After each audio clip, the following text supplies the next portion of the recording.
Hi, this is Don Williams, editor of Ultimate Motorcycling Magazine, and I'm here in the outskirts and mountains above Portland, Oregon, where we've been testing the new Suzuki DR-Z4S. And this is a bike people have been waiting decades for.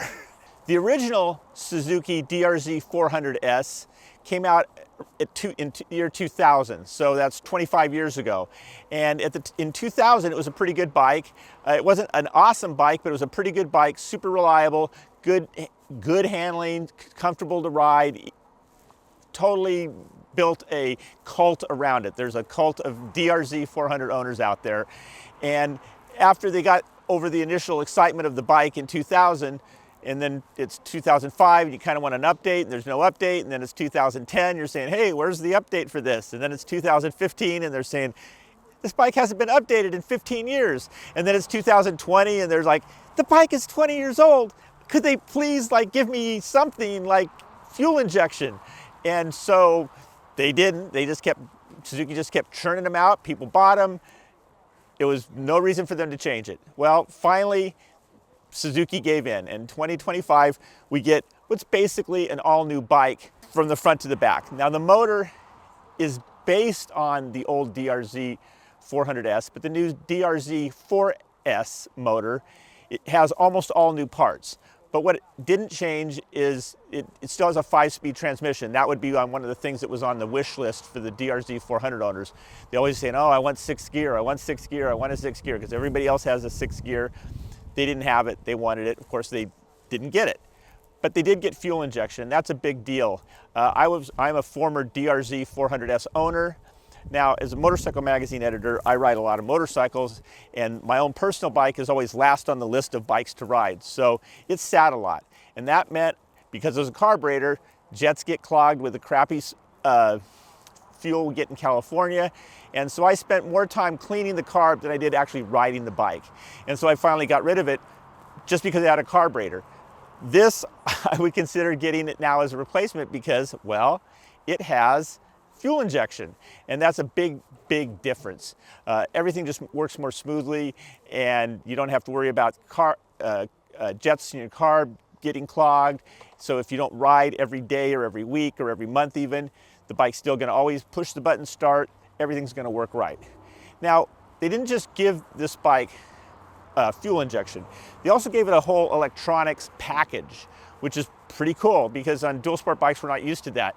Now, on one end of the dual sport world, you have the Austrian brands and with their 350s and 500s, and then you have the Betas, same sort of thing, bikes in the 350 to 500 range, and the Honda, to some extent, the Honda CRF 450 RL.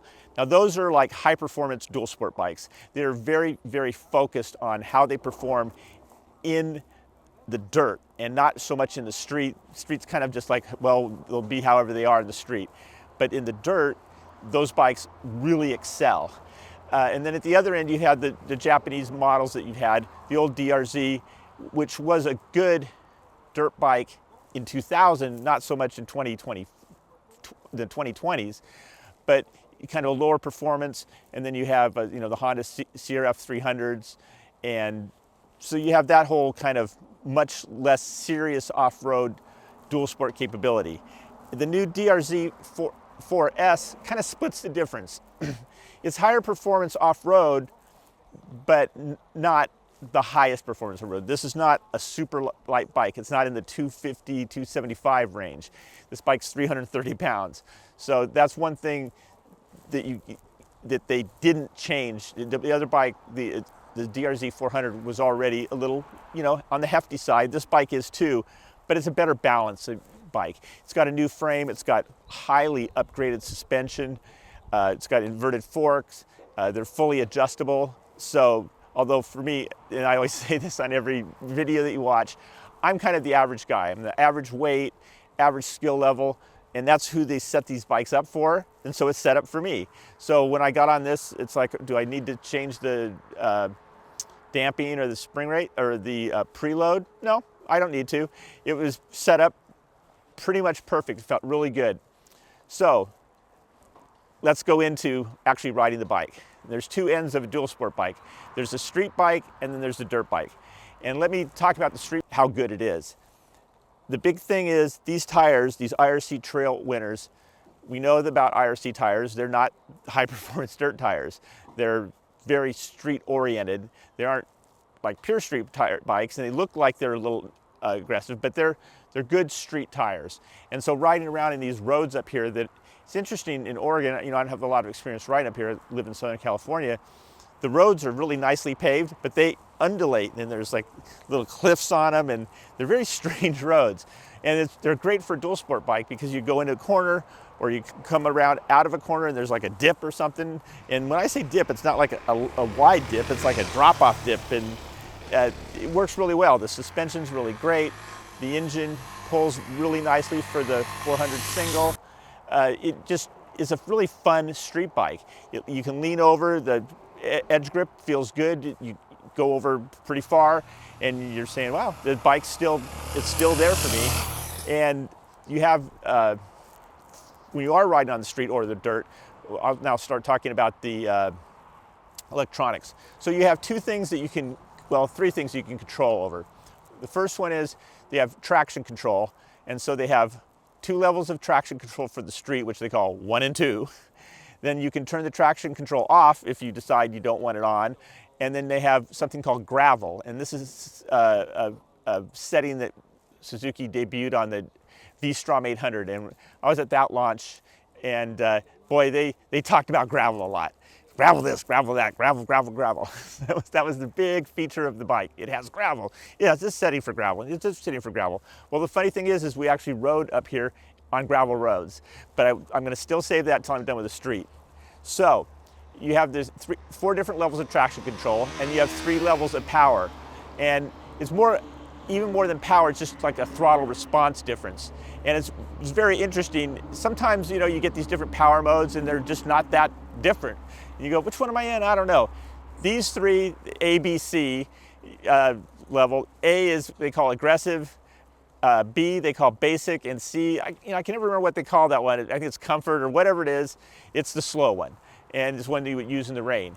And so you can choose between, you know, those 3 power modes, the 4 levels of traction control, which includes off, and then there's also ABS, which is kind of the different end of the spectrum. It's the slowing down part rather than the going fast. But the ABS can be both wheels, front wheel only, or completely off.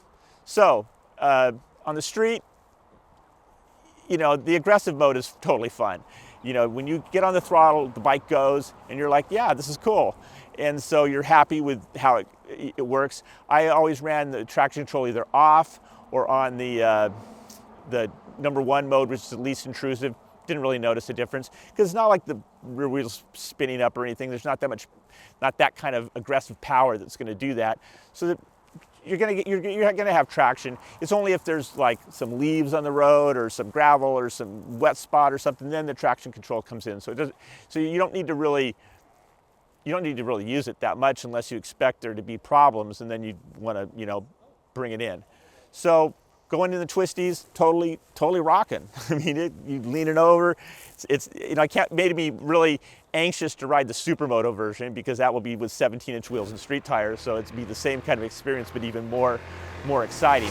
But still, you know, for just kind of normal sport riding on the pavement, wow, I was impressed. I loved it. I loved the way it handled. I loved the way the suspension worked, the power. I mean, yeah, I could want more power. It's a 400 single. You could have more power, but it's for a 400 single, it has good power, good throttle response when you have it in the A mode. In the B mode, I rode around some on the B mode.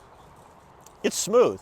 It's noticeably smoother how the power comes on than on the A mode, but it's slower. So, you know, you kind of test it and you go, yeah, you get that, but you're gonna go with the A mode. The C mode is slow. That you turn the throttle and you're like, well, is it gonna go? Oh yeah, okay, it's going now. And it does it in a very smoothly progressive way that would not intimidate anybody. And if you were gonna put somebody who was a newer rider on this kind of bike and they were gonna try it, you would put them in the C mode, and that would benefit them well, but you would get past that.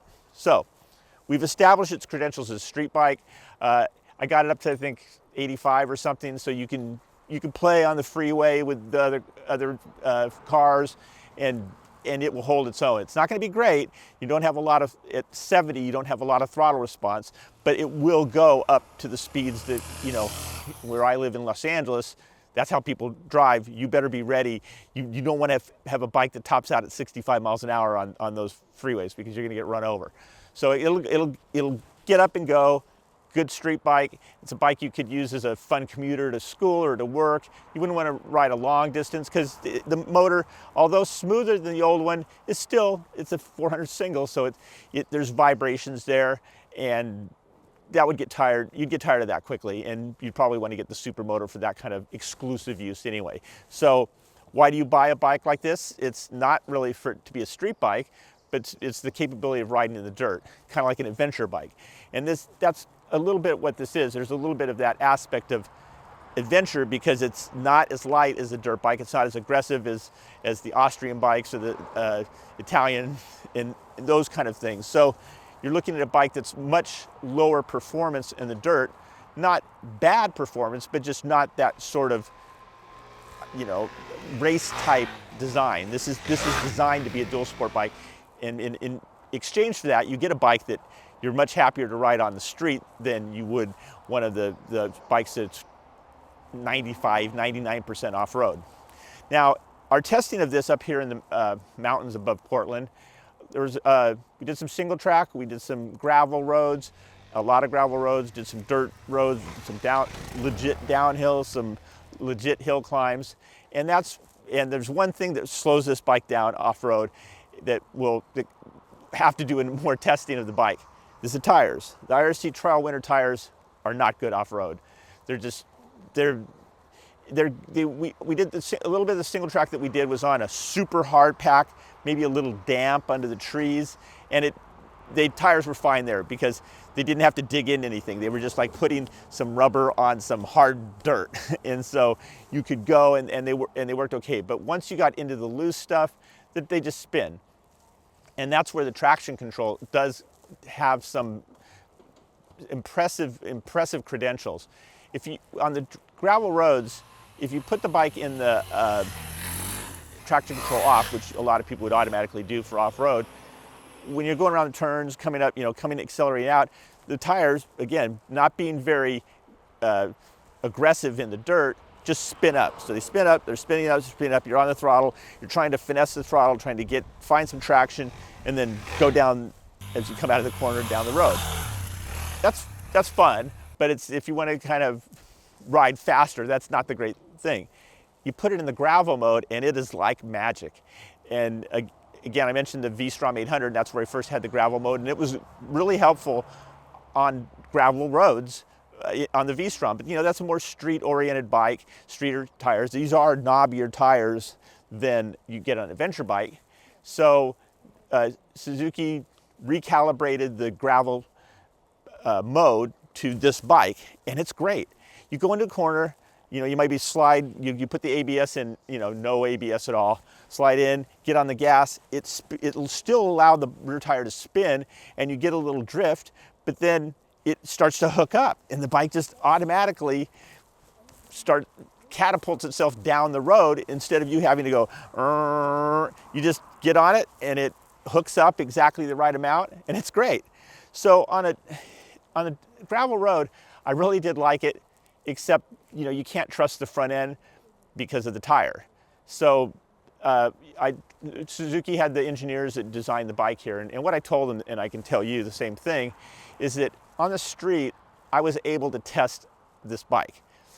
I could exploit what it was possible, what is the limits of what this bike can do on the street. On the dirt, I was testing the limits of the tires.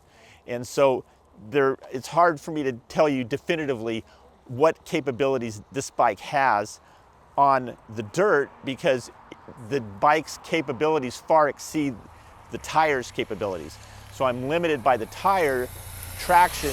I can only ride it as good as the traction. So for example, there was one hill climb that was a little tricky, and I absentmindedly had it in the gravel mode instead of turning the traction control off so that I could, get a good run. So I go up, there's a part that was dug out. The traction control actually got me through that, but then the next little steeper part I got in the gas, and then the traction control was like stick coming in and blah, blah, blah, blah, blah, blah, blah, blah.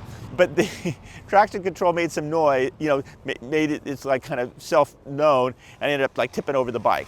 And I tell you about that story, not just to make myself look silly because I tipped over the bike, but also there's another little feature on the bike, is if you fall over, the bike, you know, dies. If you pick it up, you can't restart it. Suzuki says you have to sit in the corner with a dunce hat on for 8 seconds before you can ride the bike again and think about what you just did. And the reason actually that they do that is the oil, if it falls over, goes into all different cavities and places that it's not supposed to be normal riding. So it takes 8 seconds to make sure that all the oil has worked its way back down to where it's supposed to be, so it's safe to start the engine up. And you know, those are the longest 8 seconds of your life. It's like when you get down, you pick the bike up, you want to start it up and go, get right back on the saddle of the horse. But in this case, you can't do that. You do have to wait 8 seconds. And fortunately, I only had to test that feature out one time. Another part of the trail the dirt road that we were going on, and it was a pretty primitive road, was a pretty steep downhill and loose. You know, it was all these loose, rocky stuff. And at some point, you know, you're just along for the ride because there's no way you're stopping. There's no way there's anywhere near enough traction to control really what's going on. So you just have to hold on, and well, the bike got me through. So that gives me a little hint, a little taste, a little tantalizing tidbit about what the bike might be capable of doing in the dirt. With even if they're DOT knobbies, it would make a huge difference from what the tires are on the bike here. So I enjoyed it in the dirt. The gravel roads are actually pretty fun. You get that gravel road and the bike is just, you just feel like magic. You know, you just hit the gas and you're like, hey, I have the best throttle control in the world. I'm just hit, spin up and then take off. It's great. So the final word on how the DR-Z4S is going to work as a dirt bike remains to be written. We have to put knobbies on it. We have to do that.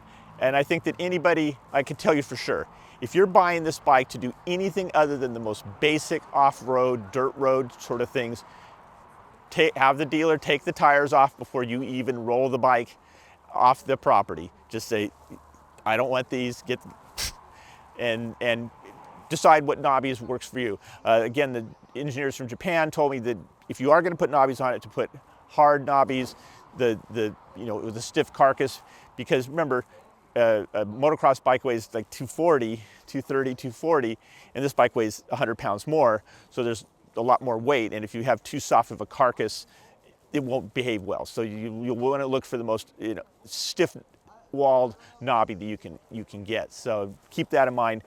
Now, if you're going to ride it, again, like I said, just around, and the dirt capabilities are very limited, the tires are actually pretty good. And if you just want to have something that you can ride up and down the streets, you know, and in the canyons, they're really great for that.